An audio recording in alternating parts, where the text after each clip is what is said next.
bonjour à tous. En attendant de vous retrouver dans quelques minutes en direct sur CNews, aux alentours de 10h40 et jusqu'à midi, quelques remarques, quelques observations sur ce qui s'est passé hier.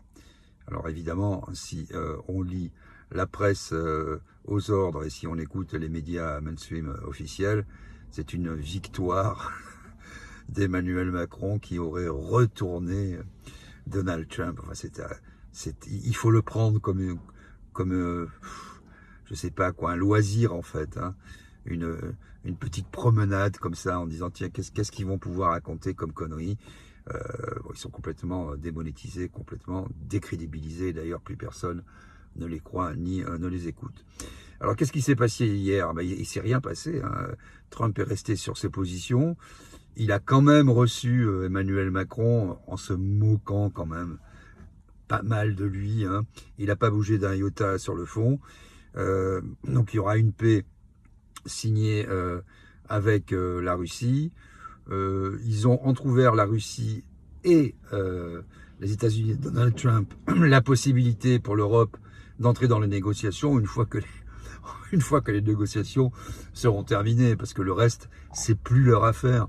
Que les gens crèvent, qu'il y ait la guerre, pas la guerre. Eux, ce qu'ils veulent, c'est premièrement, que ça s'arrête, neutraliser les uns les autres, avoir des accords économiques entre les États-Unis et la Russie, notamment en termes d'énergie.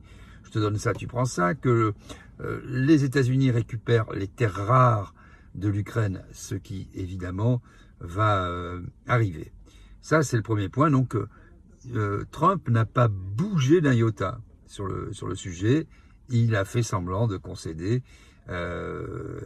C'est encore pire, quoi. C'est vraiment le baiser de la mort. Parallèlement à ça, il y avait un G7 et des résolutions qui ont été votées à l'ONU. Ça, c'est intéressant de constater finalement que ça a changé, hein, en 3 ans.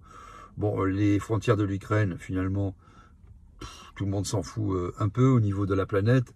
L'Asie, l'Afrique, il y a, je sais plus, 52 pays en moins que la précédente résolution qui disait l'Ukraine. Donc, tout le monde a pris acte finalement. Je crois qu'il y a 93 pays, ils étaient 145 pour cette résolution il y a 3 ans. Donc, tout le monde a pris acte de la nouvelle situation géopolitique. Je pense que les gens en ont marre de voir autant de morts. Et donc, voilà ce qui est en train de se passer. Nous sommes sortis de l'histoire. Et le problème, c'est que, comme nous avons beaucoup promis, hein, et d'ailleurs Poutine l'a rappelé hier, comme les Européens ont dit qu'ils iraient jusqu'au bout, jusqu'au dernier Ukrainien, etc., et qui se retrouvent comme gros gens, là, complètement plantés, ayant perdu la guerre, exclus des négociations, ils essaient de sauver tant bien que mal la face, et en étant magnanimes, hein, dans leur grande bonté, les deux superpuissances que sont la Russie et les États-Unis vont dire bon, si vous voulez, vous serez à la négociation, mais la négociation, comme je l'ai déjà dit, sera déjà faite. Et M. Macron, il essaie de faire des rodomontades, de bomber le torse, il fait des moulinets avec ses petits points. Je souhaite, je veux que la paix soit durable et pas fragile. Enfin, tout le monde rigole, quoi. Tout le monde s'en fout de ce qu'il dit. Il essaie de sauver la face. C'est assez misérable, parce qu'en fait, au-delà de tout ça, il nous humilie. Nous, Français, il nous humilie en profondeur. Alors, dernier élément qui est toujours un peu rigolo, parce que tout ça est une tragicomédie, hein. C'est Marine Tondelier qui a les yeux de chimène soudain. Enfin, ça fait quelque temps déjà pour M. Macron, et qui a fait un tweet hier et qui a redit ce matin, hein, bon, il y a eu des morts, hein, tout ça pour ça, hein, 80 000 morts, il y en a 1 million, mais bon, les écologistes, ils n'ont jamais su compter, sauf quand c'est pour leur mandat et leur pognon, là, ils savent compter. En fait, qu'est-ce qu'elle dit, Marine Tondelier? Elle dit, il y a tellement eu de morts, ils ont perdu tellement de territoire, maintenant, allons-y, quoi, continuons, allons au bout des choses. 80 000, 800 000, 8 millions de morts, qu'est-ce qu'on s'en tamponne, en fait, hein? Allons faire la guerre, hein. Et j'ai entendu aussi sur LCI hier Darius Rochebin, hein, bonjour Darius, qui disait bah, finalement c'est une bonne nouvelle, la guerre peut continuer. On est dans cette séquence-là, c'est absolument lunaire, exclu des négociations, une guerre qui a fait 1 million de morts, pour laquelle nous avons contribué, aidé, etc. Une catastrophe humanitaire, une catastrophe humaine, une catastrophe économique, une catastrophe politique, puisqu'on voit la déliquescence, l'implosion, la dislocation de l'Union européenne. Et moi j'avais dit vive Trump, que Trump soit élu. Pourquoi j'avais dit ça? Pour qu'il nous fasse gagner du temps, pour qu'on aille plus vite. De ce point de vue-là, je pense que au moins les gens ont dessoulé. Mais ce qui n'arrivera pas, malheureusement, c'est que les uns et les autres nous parlent encore de souveraineté européenne. C'est une catastrophe. On n'a pas d'armée, on se disloque, on est d'accord sur rien, on est sorti du droit international, ce fameux droit international. On est sorti de l'histoire et les mecs continuent à nous dire il faut plus d'Europe. Il y a quelque chose de cassé dans leur structure mentale. Il y a quelque chose de pourri, comme disait Shakespeare, au royaume du Danemark. Voilà ce qu'on peut dire aujourd'hui. C'est quand même pas terrible.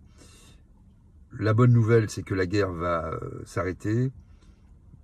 Je ne pense pas que Zelensky va durer longtemps, hein, même s'il n'a plus de mandat, on le sait, hein, depuis la fin du mois de mai 2024. Il est là par notre lâcheté, par la grâce de Macron et de quelques-uns.